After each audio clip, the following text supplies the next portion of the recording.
first order of business for this lesson is to correct a mistake from my last video. Somewhere in the table, I made either a calculation error or a recording error, or possibly both. At any rate, these are the correct numbers for the secant method applied to finding the square root of 10. This is also a timely lesson that even someone like me who has experience in numerical methods is prone to silly mistakes. Computers are generally a lot more reliable in that respect. After all, we wouldn't have a feasible way of exercising our numerical methods without computers. So I say we let computers do their job. As humans, our job is to develop the theory and then give the computer instructions on how to implement the repetitive calculations.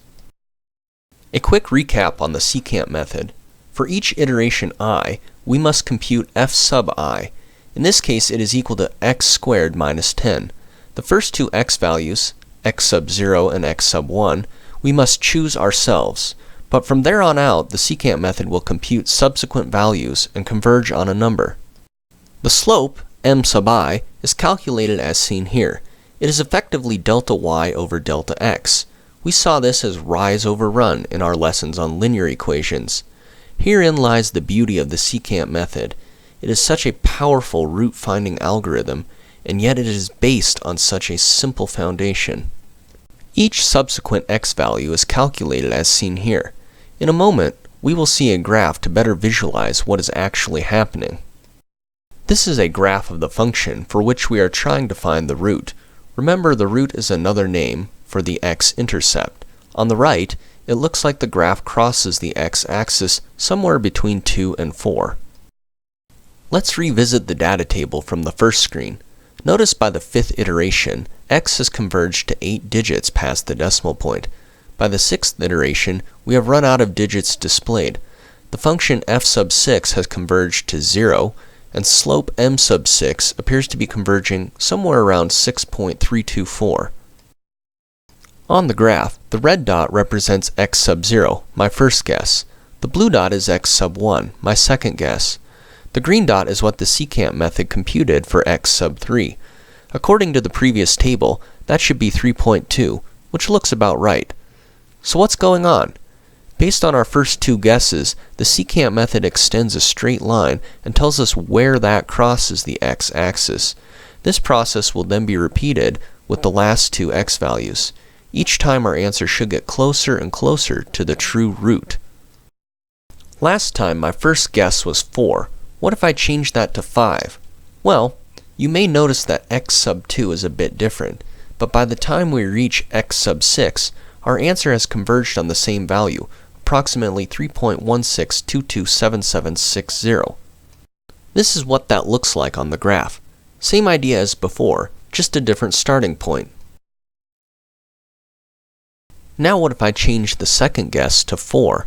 Again, the specific values at each iteration will look different, but ultimately x converges to 3.16227760. So it would appear that we have some flexibility in what we choose as our starting points. This is true, however, there are some restrictions, which we will discuss momentarily. This is what the previous table looks like on a graph. Each of the previous examples has taken two initial guesses, both of them to the right of the root. For the sake of demonstration, I want to show you what happens if one initial guess is higher and the other is lower. Notice that it seems to oscillate a bit, that is, alternating above and below 3.16227760, but in the end it converges on that value. In this case, I continued to the 8th iteration instead of the 6th. This is what that looks like on the graph. Notice the green dot is now to the left of the true root instead of to the right. One caution is shown here. What has happened?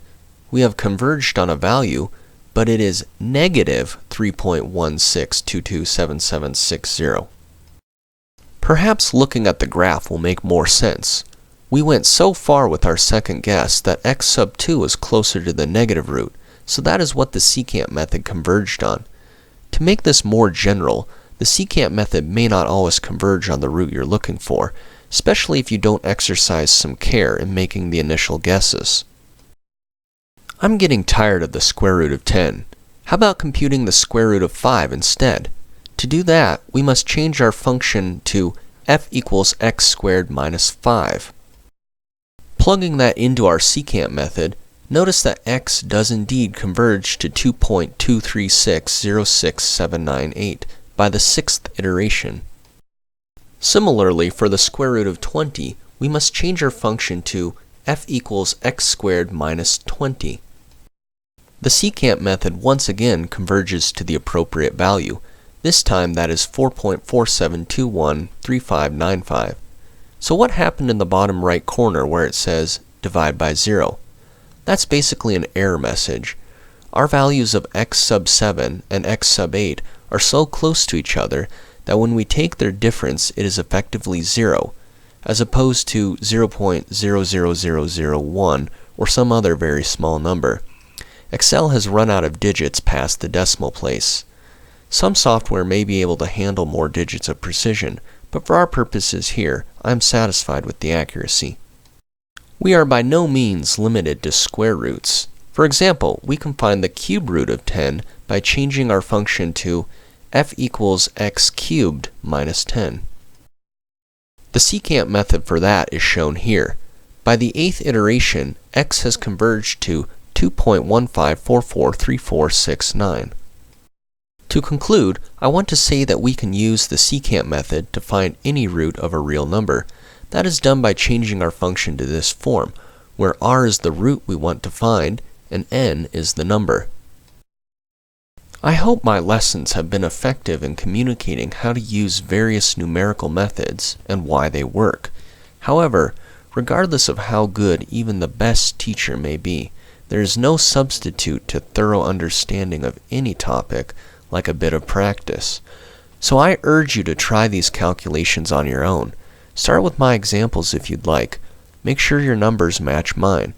Once you've mastered that, move on to compute roots of other numbers. It is quite easy to check on most scientific calculators if you get the right answer or not. Let me know in the comments if you run into any hang-ups. It is often the little things, like negative signs for example, that cause big headaches. Sometimes a second pair of eyes can spot those errors. Otherwise, thank you for watching. I hope to see you again in the next lesson.